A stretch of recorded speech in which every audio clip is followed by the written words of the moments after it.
Hey 218, it's Miss Green. We are going to read the first 3 chapters together of the BFG. BFG stands for the Big Friendly Giant. This is a book I've been wanting to share with you, and now I think is the great time to share it virtually. So I have my glass of lemonade, I'm all cozy in my seat, and I'm going to start reading the BFG. We're going to read 3 chapters today.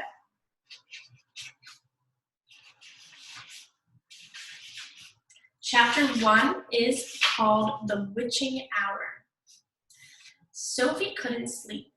A brilliant moonbeam was slanting through a gap in the curtains. It was shining right onto her pillow. The other children in the dormitory had been asleep for hours. Sophie closed her eyes and lay quite still. She tried very hard to doze off. It was no good. The moonbeam was like a silver blade slicing through the room onto her face. The house was absolutely silent. No voices came up from downstairs. There were no footsteps on the floor above either. The window behind the curtain was wide open, but nobody was walking on the pavement outside. No cars went by on the street. Not the tiniest sound could be heard anywhere. Sophie had never known such a silence. Perhaps, she told herself, this was what they called the witching hour.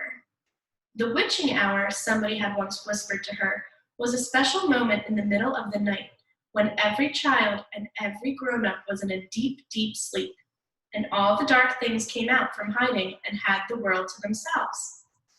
The moonbeam was brighter than ever on Sophie's pillow. She decided to get out of bed and close the gap in the curtains. You got punished if you were caught out of bed after lights out. Even if you said you had to go to the lavatory, that was not accepted as an excuse, and they punished you just the same. But there was no one about now. Sophie was sure of that. She reached out for her glasses and lay on the chair beside her bed. They had steel rims and very thick lenses, and she could hardly see a thing without them. She put them on, then she slipped out of bed and tiptoed over to the window. When she reached the curtains, Sophie hesitated.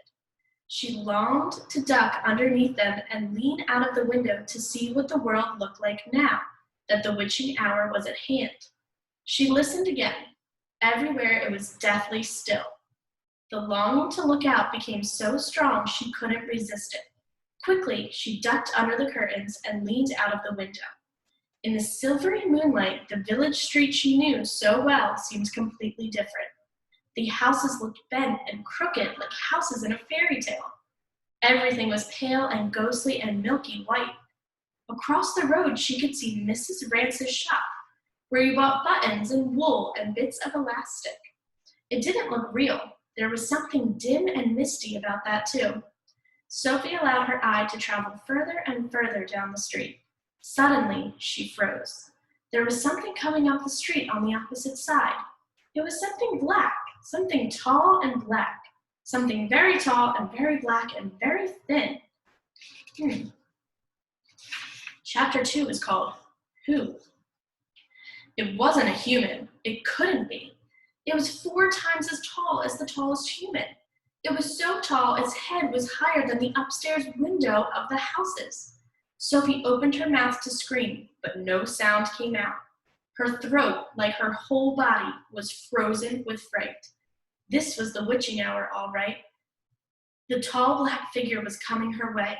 It was keeping very close to the houses across the street, hiding in the shadowy places where there was no moonlight.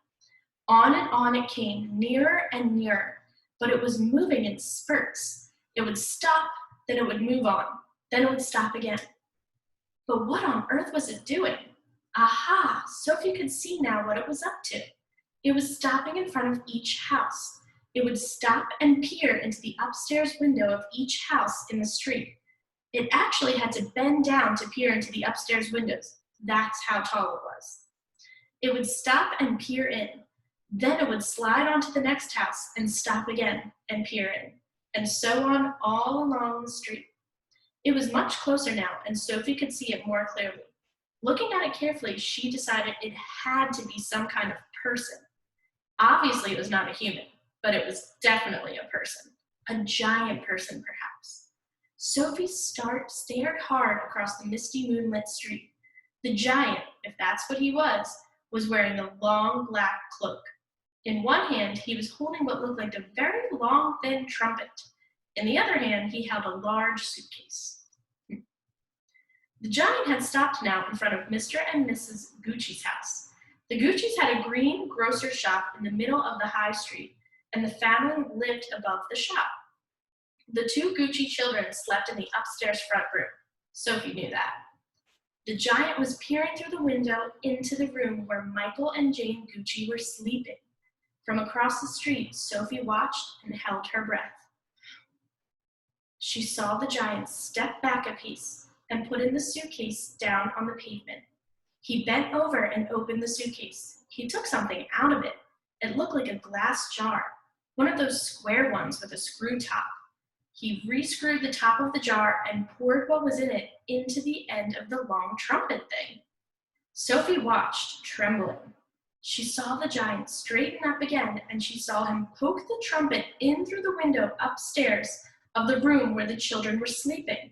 She saw the giant take a deep breath and, woof, he blew through the trumpet.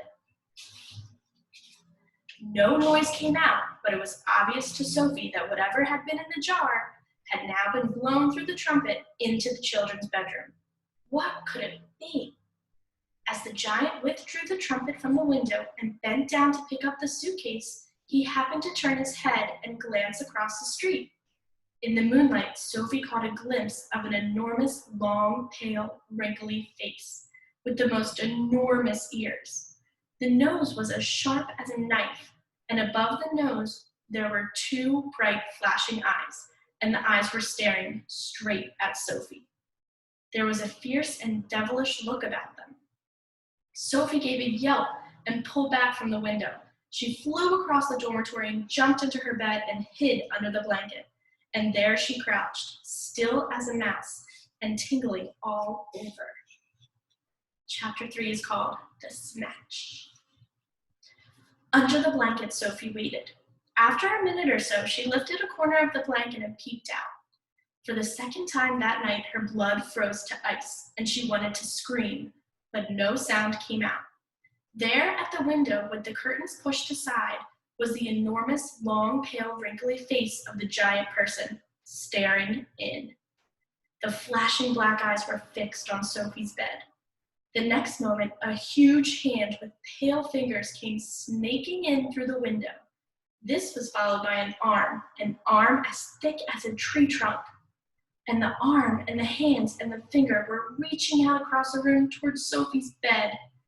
This time, Sophie really did scream, but only for a second, because very quickly the huge hand clamped down over her blanket and the scream was smothered by the bedclothes.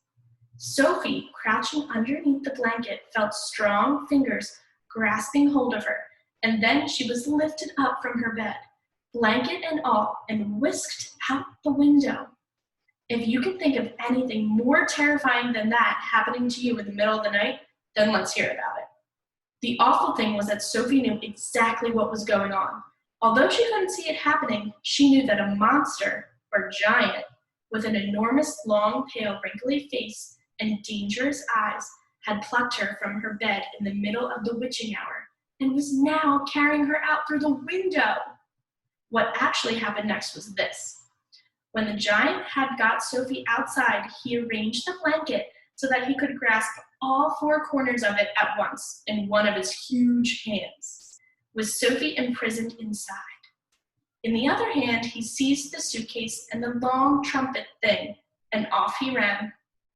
Sophie, by squirming around inside the blanket, managed to push the top of her head out through a little gap just below the giant's hand.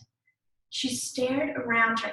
She saw the village houses rushing by on both sides. The giant was sprinting down the high street. He was running so fast his black cloak was streaming out behind him like the wings of a bird.